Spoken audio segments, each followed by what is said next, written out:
back in the rinky-dink studios of Volcano Game. Rinky-dink. So it's been a little bit, huh? Been a few places. Got absolutely So I guess we just do this once every 2 months now. Yeah, you were right. Remember this last time we were talking? I was like, let's not make any promises. And you're like, oh, we're going to be on it. I was like, UFC content up the wazoo, bang, bang, bang, bang. And then, whoa. We have a lot of technical, like more than usual. Like, it is bad. But it's okay. And the first thing that I kind of have on my agenda, first thing that I put in my notes is catch up. What have we been doing? I was going to say, should we tell them what we've done? Last week, we got back from Hawaii, so we may look tanner than normal. Propose, okay? Why does everybody think that? Oh my God, you're so annoying. I wasn't gonna. That. God damn. But he turn around a little bit. Show them your Don't want to show too much shoulder There's on camera. literally like 4 different shades going on. I went down. I seriously changed skin tone. I was pretty nice brown, and then I turned into bleach face Michael Jackson-esque. Michael Jackson. I was afraid to look waiters in the eyes because I had so much. We went a little too hard one day, or we didn't wear any sunscreen. We were in the sun for 6 hours, and then throughout the week we ended up peeling, blistering, itching, everything under the sun, literally. Literally problem that you could possibly and have. Then so now we look like we have vitiligo, but that's fine. Yeah. And so much has transpired in the UFC world. We were obviously in Hawaii when the whole entire UFC 279 shenanigans went down. Yeah, so we were in the room watching. You were watching. We were gonna go to a sports bar. We missed one sunset, homie. We were going to go to a sports bar. We called a few places. No one was playing the fights except like a bowling alley, so we weren't going to do that. So Kellan, of course, had to watch it, and we stayed in the room, and it was the most beautiful sunset. And we freaking missed it because he had to watch the fights. I watched 3 fights, okay? I watched the D-Rod versus Lee. I watched Hamzat get thrown around the ring by... you were also watching... I have Holland get thrown around by Hamzat. From the beach on your phone in the car... Nuh-uh. You played some of it on your... Bianca didn't drive. Oh, that's one thing I had to do, dude. In this opening little monologue here, Kellan had to get gas for the very first time. So we're I'm from basically Oregon, anointed so we don't as a pump man our own now. gas. Yeah, I'm a man now, so it's fine. Just took a few panic attacks and some YouTube videos. But yeah, you did it. I was stressing out on that big time. But what do we have on the agenda? Oh, we also made a rankings. What was our top 3 food places we found like the best holes in the walls places to eat. This was my 4th time going there, and every time we don't really venture out food wise. Like we kind of just stay in Kona, which is where we stayed at, and go to like the basic places to eat. But this time we found like super good like holes in the wall. I'm not about to just stay on this strip, dude. I'm gonna go explore. Yeah. And so we made like a rankings list of one of them is our favorite top like 10 foods in order, and Chocolate tacos number 1. The other list was the best views at those restaurants, which is also a cool list. But if anyone needs the list, you're not gonna say them. We can't just leave them hanging on that. Chocolate tacos was number 1. Then we had, what was our top 3? Broke the Mouth Grinds was number 2. Yeah. Which is also like, it's like a plate lunch place. Chocolate tacos was like a Hawaiian street tacos type place. Was it Umeke's was number 3? No, I think it was it Don's? Oh yeah, Don's my type bars actually. They had good fish tacos. Pretty good. And they had good fish and chips, and we had yummy drinks. And that was also, I think, at the top 2 because they had the best view. We had them at number 1. Yeah. Depending where you sit at the restaurant. So we were there for like 8-9 days, okay? And I had to watch UFC once, and we got a really good sunset every day. So like, we missed one good sunset. But that sunset was like the best because it was raining. The pinkest. No, it wasn't raining. No, it wasn't. It wasn't that day that was raining. It just was like the brightest pink sunset ever. So it was a really freaking good one. But it's fine because we had like the best sunsets every night, and every single one of them was different. Like one was more cloudy, one was more yellow, one was more pink. All different locations. Yeah, it was absolutely gorgeous. And wear sunscreen, kids. And I miss it already, and I hate being here, and I want to go back already. So, but you guys didn't tune in for that, okay? So what has all transpired? UFC 279 not gonna go back that far because what's the point in doing that? But there are questions like. Just not going to get into it right now. We'll do another episode. But this last fight card, okay? I was super sad that I didn't get to talk about it. Like I've said, that's a really common line for Kellan now. Why didn't you talk about that? Because it didn't do an episode last week. I know, but weren't we home last week for it? But I had work I had to do with the Forestry podcast because they haven't had an episode come out in like 2 months. Yeah, a month. Because of you. Yeah. Yes, Bianca. Because I have been gone. Okay. I didn't know it was because of you. This is just a genuine question. No, yeah, it is because of me. Because I'm their editor, and I didn't get an episode out, so I that was my priority when I got home. Good. And it so was you either got talk one out, about right? Song Yadong or get some money. Get paid. Yeah, we need that coin. Eventually, I'll be able to talk about Song Yadong and get money. Hopefully, that's the goal. One day, but talk about Song Yadong and get paid. But this Sandhagen versus Song card was good. I was like doing some of the last minute touch ups, and then I was like. On the phone because I woke up kind of early, like an hour before, and had to get the rest of the episode out. And then what did we have to do?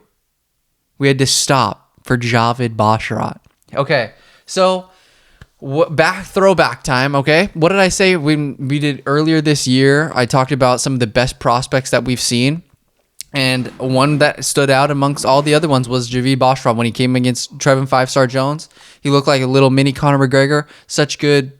Everything. I mean, just one of the most well-rounded guys you've ever seen. And then in his post-fight press conference, we didn't even know he had a brother that's fighting too. Okay, and then he won. They won on the exact same day. I think his brother fought a little bit earlier in a different fighting promotion, which was absolutely sick. And then these two men have become the talk of the town because Farid. I'm gonna say, sorry if I don't know how you say it.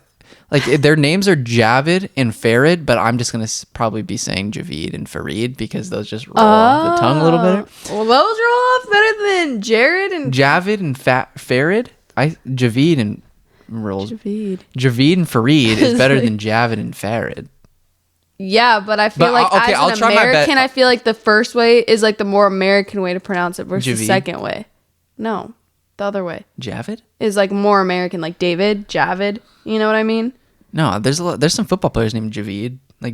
That sounds better. I agree with you, but I feel like Javid. Yeah, but I think that's a cool name.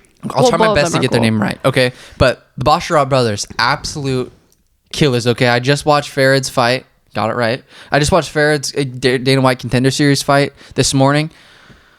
Dude. These guys, clipping this right now, these guys are about to take over the absolute UFC bantamweight division, okay? I already put the gold star stamp up of approval on Javid because the dude, I had to stop everything I was doing when I was editing my podcast because this dude is absolute must-watch TV every single time.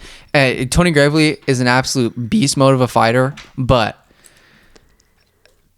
there's very few guys in the bantamweight division that I think that can enter the UFC like right away and be like, all right, you don't really need any tune-up fights. Just send this guy into the top 15. I mean, when things aren't going right for him on the feet, he literally will just take you down and can... Gravely is he was really strong and he kind of had some success, but later on in the fight, Javid is just so unbelievably strong and he can literally just manhandle you and then on the feet. Him and his brother both, dude. It seems like they simultaneously throw like lead front kicks or spinning back kicks, and then they immediately throw like jabs and punches and follow everything up. Like it's just a constant attack all the way around. I think that both of them are really good. I'd say Farid, he is a little bit more busy on the ground, and also he is kind of more. He will take you down like a little bit more, but I think Javid likes to stay on the feet a bit more. But the one thing that just stands out to me. Both are insane. I think Javid, he's a little bit older, I think, but I think he's the guy because when you're watching him fight, he just reminds me of Conor McGregor and the way that he can like move in and out, stick and move, like literally like he bounces, he'll do like 3 little jump steps back, dodge, and then come back in super freaking quick. And it's just like, how are you gonna touch this guy? And these guys they're built the exact same way, and so their frames are honestly perfect because they have just enough reach, just enough athletic ability to hang with the dude like Corey Sandhagen. But then when it comes to like a guy like Aljamain Sterling or TJ Dillashaw that want to shoot on you all the time and maybe like I don't know, try to nullify your striking. They have the ground game to go with them tit for tat, baby. And I think that they're just going to take this UFC bantamweight division by storm. Obviously, they're never going to fight each other. But I was looking, I don't know, I just watched Farid. I just watched Farid's fight. I don't know who's going to fight next. He got the Dana White contender, so he got a contract going to be in the UFC. But as for Javid, I think I said this after his first fight against Trevin 5-star. I would love to see a Saeed Kakhramonov fight with him. That would be absolutely fantastic. Both of those guys, I know that it might make sense to keep them apart just because they both look so good. Saeed Yakub destroyed Ronnie Lawrence basically, and Ronnie Lawrence is known for his wrestling. Both of them haven't lost him forever. I think Javid's undefeated.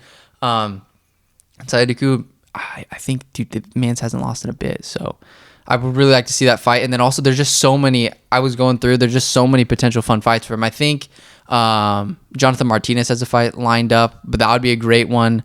Also, who else? That Victor Henry guy looked absolutely killer. A Kyler Phillips fight. Both of them have really similar styles. Kyler Phillips probably a little more dynamic on the feet, but Javid, he can basically, if the thing about Javid, like I said last time, if somebody tries to do something to you, Javid will do it right back to you. And then also they both have like the perfect amount of humbleness with also like attitude too. Like if you're like, I don't know, when they start touching you up and start ripping you to the body, they're like, dude, what's up? You want some? Like they'll get a little bit cocky, but it's never like too much. We're like, that guy's an ass. But they're just like must-watch TV every single time. But that's why I think that they're going to take over the bantamweight division. And they're right now, Javid's probably a little more ready to take on that top 15 because Farid's a little bit younger. But I just think I'm so happy that I got to watch Javid's first fight because these guys, they're stars now, dude. And especially the whole entire storyline, you could build cards around them. You know? Because it's like a huge storyline. If you get them both fighting at the same time. What if they fought each other? That would never happen. And the only time that would ever happen is if one had the belt. But even that, they would never do that. One would sit out, dude. Yeah. Yeah, I would never. What if they wanted to do that though? Huh? Didn't like Nate Diaz and his brother want to do that? No, I think Logan and Jake did. Oh, it's Logan and Jake. They have some trauma they're working through for that. Yeah. Okay. But yeah, that's that. I just want to get off my chest. I was basically going to title this episode Javid and Farid are going to take over the UFC. That's literally the main thing. That's going to be the whole highlight. They're so unbelievably good, dude. It's just you have to watch them. So much fun every single time. And yeah. And are we talking about anything other than UFC since there's not a card this Saturday? Yeah, I don't think they're. Yeah, Mac Dern's fighting Yan Jabnan. This Saturday? No, next. Oh, I was going to say, I thought there was okay, you want to get into our little fun thing that I want to talk about? Yeah. I saw a cool tweet, and it was actually ingenious, this tweet. And I don't know who the lady was, but I think it was a lady that said it. How sick would it be, okay? To have a mystery UFC card where you don't know who's coming out of the tunnel. How sick would that pay-per-view be? Sick. Okay, and my question... But it would be a pay-per-view. I feel like if they did that... But you're going to get primetime guys, though. Okay, if they're guaranteed to be like primetime. Yeah. But... Well, you have to be. Yeah. You can't make people pay that's what I was going to say. That's what I was going to say. Maybe like to test that out, do it on a not pay-per-view. On a fight night? Yeah. Just because then people can't really complain. It's just fun. But contractually for a guy to come in, if it's a big star, you have to pay him the same. What if they did like a thing where you made like bets, like you know how for like March Madness, like you made bets of like if they gave you like the weight classes, but then you had to figure out who would fight who, and then like whoever got it right like won money. Wait, what? Like you would like bet on like who's gonna come out of the tunnel. Oh yeah, like that would 100% be. Oh dude, wouldn't that be dope? Is if they gave you like 3 options and then like you bet on that, and then that's what I'm saying, like March Madness, but for betting who comes out of the tunnel. That would be freaking sick. But my question to you is, what main event and what fight card do you think would get like fans most like who would like probably like Michael Chandler freak out the most? What matchup would you pick to main event? Who would you main event your card? Who would you main event your card? Oh, I don't know. What if they just brought someone out of left field, like a Habib? Yeah, or even like Conor McGregor. No, yeah, I know, but Conor McGregor, he's an obvious answer. I feel like, but just because he hasn't fought in a while, and last time he did, it was like not good. So I feel like that would be crazy if he just walked out and no one was expecting him to. I feel like, do you think it'd be possible though? Like, To do that? Like keep I think everything so. under wraps. Because with all the guys posting on something would social have to media be and leaked stuff. because with the weigh-ins, like you wouldn't be able to have weigh-ins. You wouldn't be able to, all of that would have to be behind the scenes, and every person has so many people on their team that I bet something would get leaked, or like fans would figure out like, oh, Connor's in town. Yeah, what's Connor doing in Vegas? Because like they post. Yeah, so you like literally have to shut they would that literally shit down. have to like have some type of like no posting. But I think it'd be so sick though. It would be so cool. But the letdown though, if you see somebody you're not digging with. Yeah. Like Israel Adesanya is great, and and the middleweight division is on the rise, which we'll talk about. But if we brought out freaking like, I don't know, Izzy versus like Sean Strickland or something. Yeah, there would have to be some really cool ones on there for it to be worth it. But I think also like at home it's like okay whatever, but like actually being there, and if there's some really cool fights, like it's so worth it. I feel like. Where would you host it? Would it have to be probably in Vegas? In Vegas. I feel like it would have to be, because that's baseline. If you did in Brazil, they'd be like, okay, it's probably going to be a Brazilian headliner. But then what if it was somewhere random like that? Because if it was over there, then it's harder for them to people know. And then you did like freaking like Poirier versus some then rando. It would be harder for people to figure out who's going. You know what I mean? I'm just trying to think of what matchup would be the absolute wildest. Mm-hmm. Okay, imagine like people would freak out. Imagine this, okay? Okay. Your co-main event. No, okay. I'll do like the top 3 fights, okay? You have the co-main, and imagine you have freaking John Jones walk out. Okay. And then he's fighting Tai Tuivasa. Francis Ngannou. Could you imagine, bro? Wait, are they in different weight classes? No, John's gonna move up to heavyweight. Okay, imagine you have Francis versus John, and then that'd be crazy. I want to see Tai. Imagine this is your co-main for that 185-pound belt. Okay, tell me. You have Hamzat walk out, and then you have Israel Adesanya walk out. Wasn't that supposed to happen? It might soon. Okay, that would be absolutely sick. Crazy. Okay, and then for the main, you have drum roll. The champion after he beats Islam Makhachev walk out. You have the freaking champion Charles do Bronx Oliveira walk out first, and then after that it goes absolutely freaking dark, and then red and blue and white lights start shining, and then Khabib Nurmagomedov comes out. Oh, that's not who I thought you were saying. After, could you imagine though? Charles versus Khabib. After Charles beats Khabib's protege Islam Makhachev at UFC 280. I always get Khabib and Islam mixed up. They're like the same person basically. They're like best friends, brothers basically. Oh, okay. Yeah. Do they look similar? Yeah, kinda. But imagine that psycho card. So that would be your top 3. Yeah, I would leave out like Conor McGregor. I just want to see fights that like would never happen. Like Conor McGregor is more on the table. Like Khabib's retired.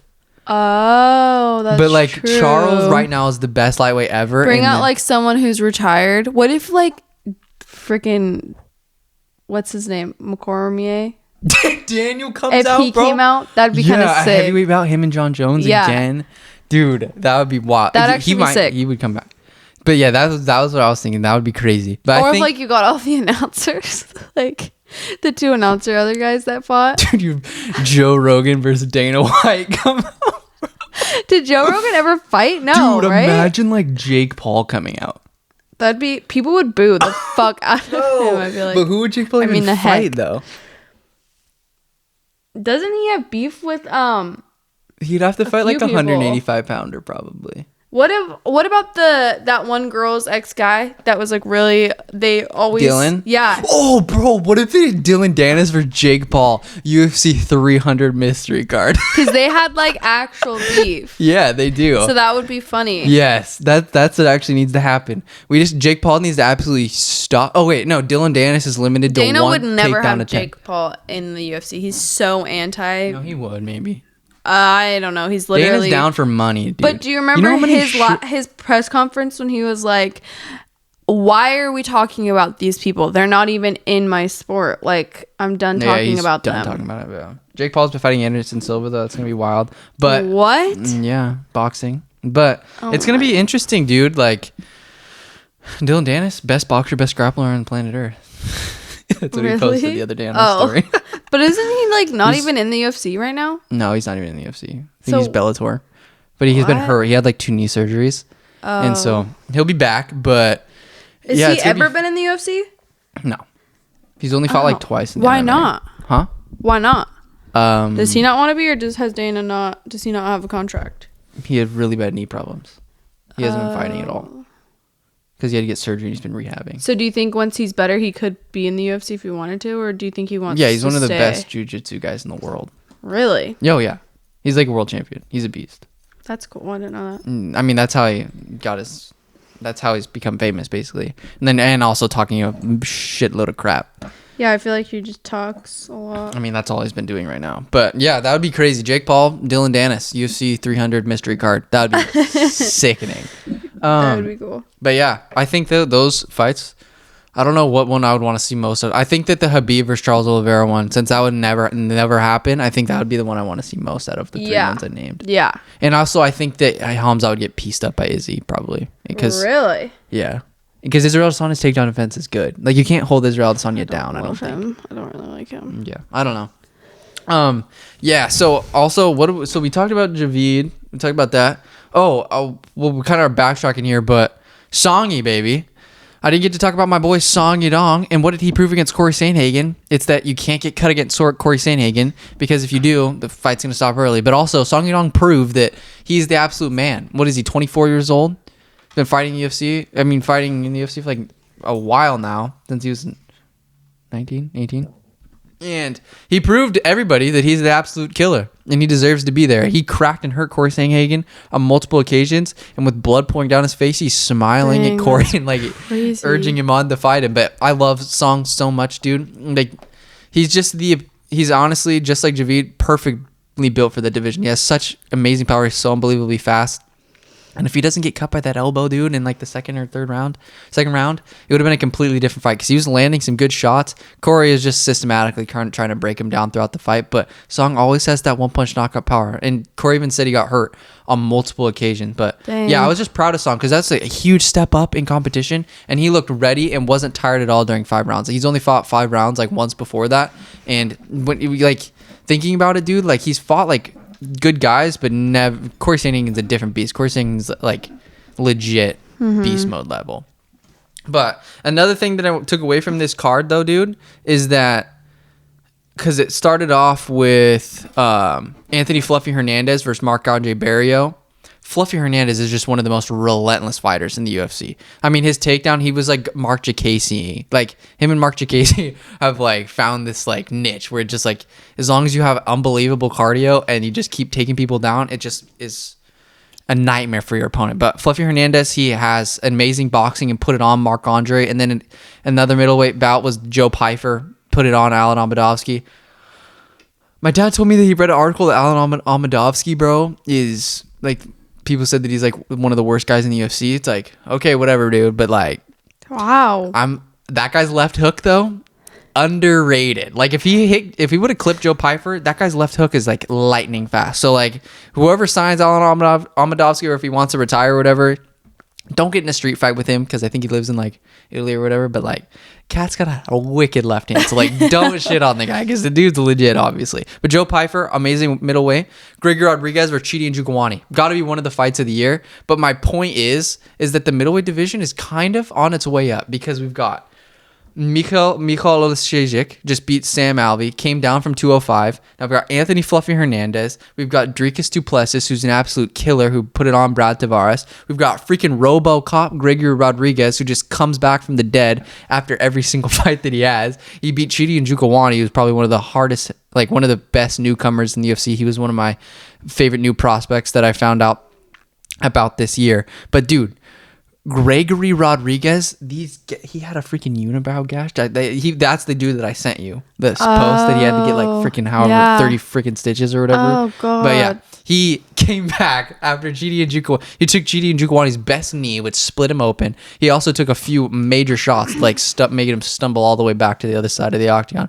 Gregory Rodriguez, dude, he's not afraid to go down with anybody. And then I think people forget that he's literally a Brazilian world champion. So like, this guy is so good. But I'm just happy because, in my opinion, besides like the freaking 205-pound division. I really do think that 185 needed a little bit of juice, but now we've got guys, dude.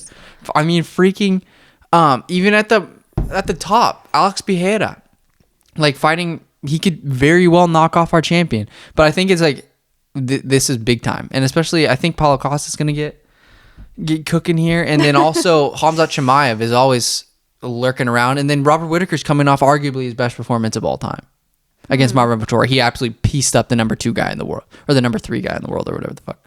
No, yeah. Marvin was number 2 and Robert's number 1. But yeah, the middleweight division is getting an absolute resurgence, and it's sick. And I think if I wanted to do this really fast, I wanted to rank some of the prospects. So so like basically, I'm on MMA. What is it? I'll go to middleweight rankings right now.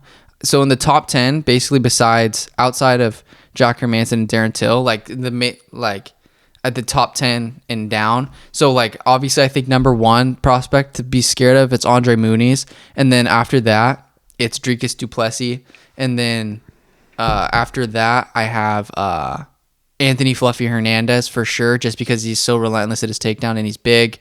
Nasruddin Imavov is good, but he does get freaking shelled. Like, I don't know. He's kind of cocky, but he's good. And then Michal Oleksiejczuk, bro. Those are like my top 5. And then also Gregory Robocop Rodriguez is in there, but he just gets hit too much. But like those are my kind of top guys to look out for, because they're gonna be coming. They're coming fast. And yeah, I'm pumped because they needed the middleweight was probably the weakest, and they needed a resurgence, big time, baby. What else was on here? What did I talk about? Did I mention Fluffy Hernandez? Yeah. I want him to fight Michal Oleksiejczuk. I think that would be mentioned Fluffy. I don't know if that's what I you think said. that would be the sickest fight ever, because Michal Oleksiejczuk, like I said, destroyed Sam Alvey basically, and then Anthony Fluffy Hernandez runs through everybody like Adolfo Vieira, and then it's just his last fight that he had was that who did he fight again? Oh yeah, Marc-Andre Barrio. I think it'd be great, because I don't think Michal Oleksiejczuk gets taken down very easily, because he feels the 205ers. He's felt 205ers, and then it'll be a great test on the feet, because obviously I think it'd be a great like swap test, because Hernandez is going to test Michal Oleksiejczuk's ground game, and Michal Oleksiejczuk is going to test Anthony Hernandez's stand up. How do you pronounce his name? Michal Oleksiejczuk. Michal. It's Michal. Like Michael? Yeah, but he's from Poland. But that's cool. Yeah, but I think that would be a great matchup though, because they both have something to offer and be a big test for both of them, and they both like are perennial superstars in the division. Like they're gonna both of those guys will undoubtedly be in the top 15 by maybe the end of the year. But yeah, I really like Fluffy and I really like Michal. I think that would be an absolute bang of a fight. What else? Who else got announced that was absolutely sickening? Movsar versus Bryce Mitchell, bro. Movsar Evloev, the 2 undefeated cats going at it. The Grappler Central. This fight, I think everybody is wanted this to see this, dude. Okay, I'm gonna do an early prediction, but I just don't see Movsar Evloev losing. Okay, I know Bryce Mitchell's absolute killer. He's coming off that big dub, I guess, against Edson Barboza, and then Movsar kind of put it on Dan Ige, but I just don't see Bryce Mitchell I know Bryce is good on the feet and everybody's scared of it. Scared of the takedown. That's why everything opens up on the hands for him. But Movsar, I think, is more well-rounded. And it's like, what are you going to do? You're going to keep Movsar on the ground, dude? The dude's built like an absolute tank. And I'm not biased. Bryce Mitchell can tap out anybody in the 145-pound division. But it's like, dude, Movsar, to me, it's the classic Beneil Dariush versus Mateusz Gamrot. I think Mateusz is going to have... I got a little bit of heat for this, you know? People don't think I know what I'm talking about, and I don't really know what I'm talking about. I don't do MMA. I just call it how I see it. And I think that a Mateusz Gamrot, if you keep it as close as you do with Arman Tsarukyan, I just don't think it's going to be as tough of a fight against Beneil Dariush. Mateusz Gamrot's fight against Arman Tsarukyan is going to be the hardest fight of his life until he gets a number 1 contender fight, which could be this one. I don't think it's this one, or fighting for the title. And the same thing here, dude. Like, I think Movsar. This Bryce Mitchell fight is going to be tougher. I think it's going to be tougher for Bryce Mitchell than it is for Movsar. Movsar does gas out maybe a little bit, but he didn't really gas out against Dan Ige. And I think Bryce could get exposed a little bit, and Movsar could show that he is the man. But you never freaking know in this sport. How many times have I been wrong? I probably have a 75% percent fail rate when it comes to picking fights? 75%. I would give you like 65. Yeah. It's always really embarrassing when my dad just freaking guesses and then he's like, oh, you thought this guy was going to win? And I'm like, yeah, you know what? I did think he was going to freaking win, Dad. Because I had an educated guess. All you did was look at the stat line. I usually am pretty right, too. Yeah, you are. But you just go based on nationality. Nuh-uh. I do it based on the feeling because I'm a psychic. You just like rub the screen? Yeah, I'm like... The feeling. Yeah. Next beauty is Jailton Almeida fought Turkelj, that one guy. Remember when you said this was going to be 20 minutes? Yeah, dude, it's like 31 minutes long. Anton Turkelj. The fight against Shamil Abdurakhimov got canceled, dude. I don't think anybody in the UFC is going to stop Jailton Almeida, okay? And he has that fight coming up in October 22nd on the UFC 280 in Abu Dhabi versus Shamil. This guy is going to absolutely be the Khamzat Chimaev of the 205 and 220 pound division, bro. Heavyweight and light heavyweight. He's the guy. I mean, you can't take him down. And when he takes you down, he just submits you every single time. And there's nobody that I think has the prowess on the ground. Like one of my dream fights is Khamzat Chimaev versus Jailton Almeida at 205. After Chimaev takes 170 and 185 pound belts, maybe what's Jailton's up there? Have a freaking super fight with him or a grappling match. Like if there's one grappling match that I would actually pay to see, it'd be Jailton Almeida versus Khamzat Chimaev. I'd pay a pay-per-view to see that. Because Khamzat is freak strength and then Jailton Almeida just throws grown men around the octagon like nobody's business. So that's funny. This fight honestly should have been illegal. Like I know should have been illegal.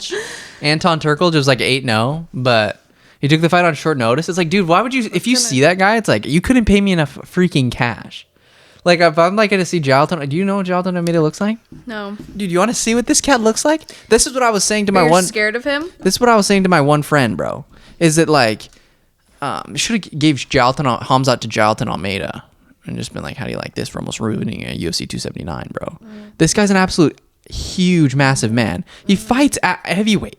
And I mean, he doesn't look like a heavyweight. He's just cut up. Absolutely chiseled. Look at this guy's muscle. Look at that core, dude. And yeah, you can't all muscle. Don't mess with this guy. All right. What was the last thing I want to talk about? Because Bianca's got to study for a test that she's known about for 3 years. I'm going to school to be an elementary teacher, and my tests to get into the program are tomorrow. Yeah. I've not studied once. It's the future of teacher of America right here. That's what Ashley always says. Yeah, I feel like we're the future educators of America. That's why we're on the. We're going downhill here. Okay, shut up. Let's cap this sucker off with my most pleasant surprise of 2022. Okay. Man, what a doozy this episode's been, huh? Huh? What a doozy. Yeah. Most pleasant surprise of 2022. I think I'm gonna have to go with our boy, drum roll, who is freshly into the UFC 145 pound division. Surprised me against Charles Jourdain. Did what he had to do against. Stop saying it. Did what he had to do against Charles Rosa. I think Nathaniel, the prospect Wood, has been the most pleasant surprise. Nate Wood? Huh? Nate Wood? Nate Wood. Is that what does he go by Nate? Nathaniel Wood. The prospect. Does he go by Nathaniel or Nate? Nathaniel. Oh. Nathaniel. Is he British? Why would we saying it like that if he wasn't? Nathaniel Woods. He's from England, I think. Nate Woods. Yeah, England. He has like the white flag with the red cross. We're going. Maybe. Why is it a maybe? I don't want to fly back early. But Nathaniel Wood, don't get me distracted, bro. Nathaniel Wood, he is the most pleasant surprise because Charles Jourdain, soaring superstar, super fun fighter every single time, but stopped him in his tracks, beat him in the dirty boxing exchanges, took him down, tripped him every single time. I think Nathaniel Wood, he hasn't been shown to be affected by the increase in weight, doesn't get tired, and he has probably some of the best striking in all of UFC, dude. So clean, kicks, front kicks, like teeps to the body, and then there's also his ground game, his ability to just stay on top of you. And Lane ground and pound. I think that he has been probably one of my most surprising guys because I wanted to give him a little bit of shine because Nathaniel, he missed like all of 2021 due to like cancellations and I think he had maybe an injury. I don't know about that. But yeah, I think that Nathaniel Wood, he's on the rise and he's going to be, I kind of want to see him tested in his next fight. I don't know if he has any. I'm going to look him up on Tapology really fast. I don't think he has anything coming up just because he had a really short, because he fought like really close together. But yeah, him versus, dude, who would be a good fight for him? Love to think about it. Because you really can match him against any. There's no like stylistic problems with him. Like you can put him up against a grappler, and because he'll be fine, and then striking, it's fine. Like there's no hide. You don't have to worry about hiding Nathaniel Wood from anybody. Like he's not afraid to go against anybody in the division, and has the tools and he's equipped to like give any type of style a run for their cash. But like that's it for today. I just wanted to mostly just talk about Javid and Farid and Javid. But yeah, anything else that you wanted to add? Anything that was just on your mind that you wanted to get off on this huge platform? It's like the hot wings. You look there Plug? and there and lay out the red carpet for yourself. Here. Anything you want to plug? No, Send out some prayers for your test. Yeah, send me good vibes. It's okay. I'm gonna fail them, but it's okay. I can retake them. If for there's two things you can learn on $100. this, it's be more consistent, wear sunscreen, and study for your tests. Yep. That's what you got to take away from this episode. Study and sunscreen will save your life. And also make you look better when you're old. Wait, what did I say? It was study, sunscreen, and what? Consistency? Oh, yeah. The three... things we don't the have. The three S's. Because we can't say S's, but there's C and S's. But we are not consistent on the channel. We did not wear sunscreen, and I did not study, so... Study, sunscreen. SCS. Later, guys. Oh, smile for the thumbnail. No. Yes. Bro, you know how long it takes me to find... But then they're awkward. There's sciatica from looking. Okay, smile. Awkwardly smile. I'm just gonna pretend that we're talking. Just look at the camera blankly and I'll smile. Like, I'll say something. Yeah, Javid. Okay. Okay, we're good.